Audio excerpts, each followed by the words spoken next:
Dans cette vidéo, nous allons analyser avec vous la problématique de la main-d'œuvre agricole en pleine préparation, n'est-ce pas, de la saison agricole 2024. Justement, beaucoup de promoteurs, beaucoup d'agripreneurs ont du pain sur la planche lorsqu'ils pensent qu'il faille mobiliser une main-d'œuvre en qualité et en quantité pour pouvoir réaliser les différentes tâches, qu'il s'agisse du défrichage, n'est-ce pas, de la trouaison, n'est-ce pas, de tout ce qui a trait, n'est-ce pas, à la préparation d'un site. On a besoin forcément de la main-d'œuvre agricole. Et ça, ce n'est pas évident. Et dans cette vidéo, donc, nous allons analyser comment, nous allons surtout vous amener dans un site où vous pouvez justement trouver cette perle rare qu'on appelle main-d'œuvre agricole. À tout de suite, après le générique.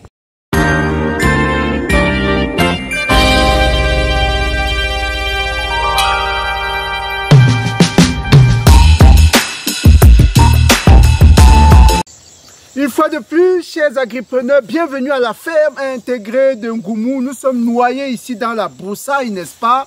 Ça, c'est un ancien site où nous avions fait de la pastèque il y a quelques jours.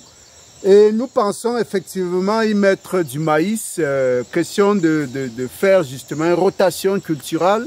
Il faut généralement, après une culture comme la pastèque qui est de la famille des cucurbitacées, il faut changer de registre et faire justement une autre culture, par exemple une céréale ou une légumineuse, pour couper le cycle éventuel des maladies. Et justement, il faut de la main-d'œuvre. Il faut de la main-d'œuvre pour défricher toute cette parcelle qui vaut 1 hectare.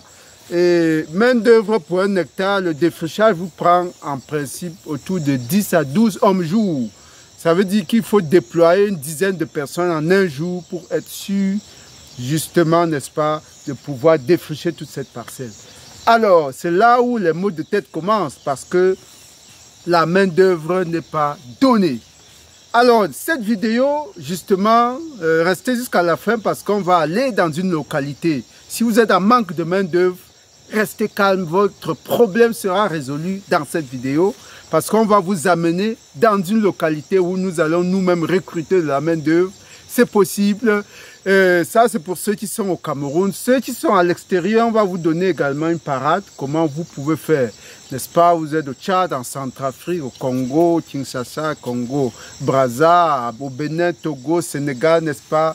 Côte d'Ivoire, n'est-ce pas? On a beaucoup d'abonnés en Côte d'Ivoire. Salut, salut à vous, n'est-ce pas? Si vous avez problème de main-d'œuvre agricole, on va essayer de vous donner une astuce, justement. Donc, cette vidéo sera structurée en 2 parties. La première partie, on va essayer d'évoquer les raisons pour lesquelles il est difficile de trouver la main-d'œuvre locale pour pouvoir mettre en œuvre son projet.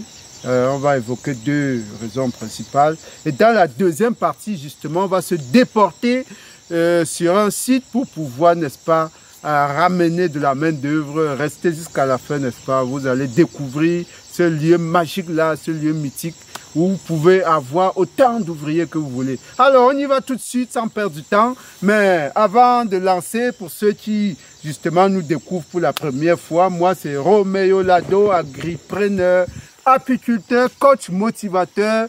Nous nous donnons comme mission de mobiliser des conseils, des astuces, des méthodes, n'est-ce pas, pour amener la grande masse des personnes qui veulent investir dans l'agro-pastoral à y aller avec une certaine, n'est-ce pas, assurance, avec moins de stress. Voilà. Ceci dit, on y va tout de suite. Pourquoi justement il est difficile de trouver par exemple de la main-d'œuvre pour faire du défrichage, de la trouaison, justement de l'élagage, tout ce qui peut être activité manuelle, activité agricole. Il y a 2 raisons principales. La première raison, c'est que lorsque vous arrivez dans une localité, il n'y a pas beaucoup de jeunes. Beaucoup préfèrent aller dans les villes, dans les grandes villes. Ça, c'est l'exode rural, n'est-ce pas? Parce que là-bas, on peut faire la moto, on peut faire du commerce, tout ce qui donne du cash un peu plus facilement.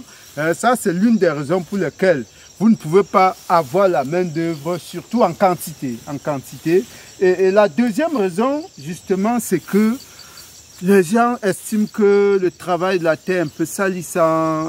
Il faut attendre un peu longtemps avant de toucher de l'argent. Il faut investir, attendre 2, 3 mois, 6 mois, 1 an, 4 ans pour ce qui est des vergers.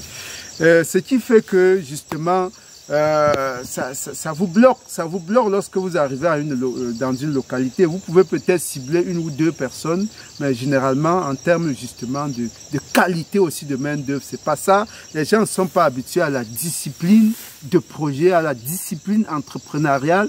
Les gens n'aiment pas travailler sous pression.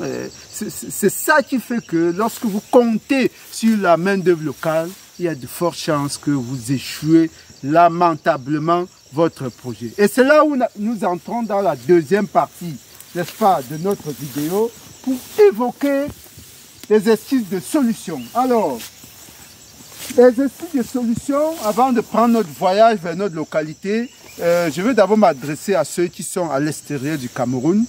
Si vous êtes, n'est-ce pas, à l'extérieur du Cameroun, dans un pays frère, ce que vous pouvez faire, c'est d'identifier des localités où il y a une forte activité économique, une forte activité industrielle, une forte activité peut-être minière, etc. Généralement, dans ces zones-là, les populations immigrent à la recherche du travail parce qu'ils savent que là-bas, il y a forcément du travail. Là-bas, il y a parfois même plus d'offres, n'est-ce pas? Plus de demandes, je veux dire, plus de demandes que d'offres en termes de main-d'œuvre agricole. Donc, si vous migrez si vous prenez votre bâton de pèlerin, vous allez dans ces zones-là, ou bien si vous avez des contacts dans ces zones-là, vous pouvez justement arriver, n'est-ce pas, à déceler, à identifier des personnes qui peuvent justement vous accompagner au niveau opérationnel dans vos projets agricoles. C'est ce que nous allons faire pratiquement maintenant dans cette vidéo. Et suivez-nous, on y va, on prend la route.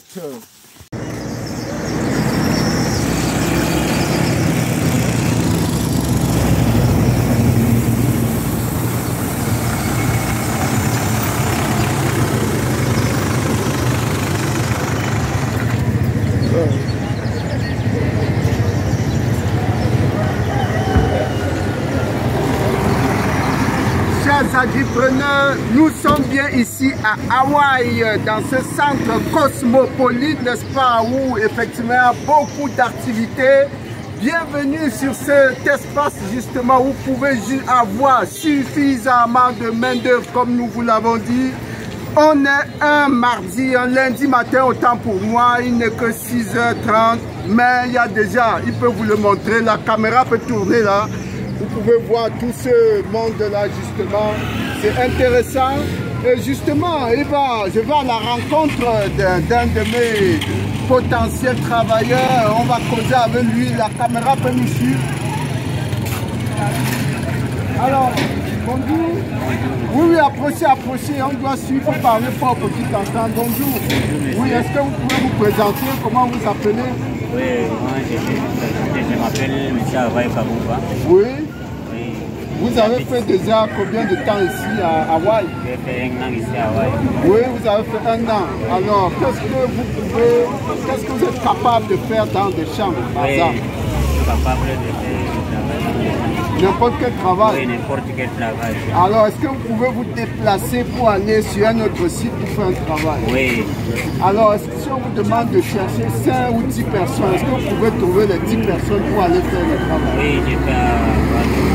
Alors, vous venez de le suivre avec un peu mobiliser autant de personnes qu'il faut pour faire le travail. Vous avez l'astuce, vous avez le conseil, vous avez la méthode. N'hésitez pas, voilà, c'est gratuit. À très bientôt, merci.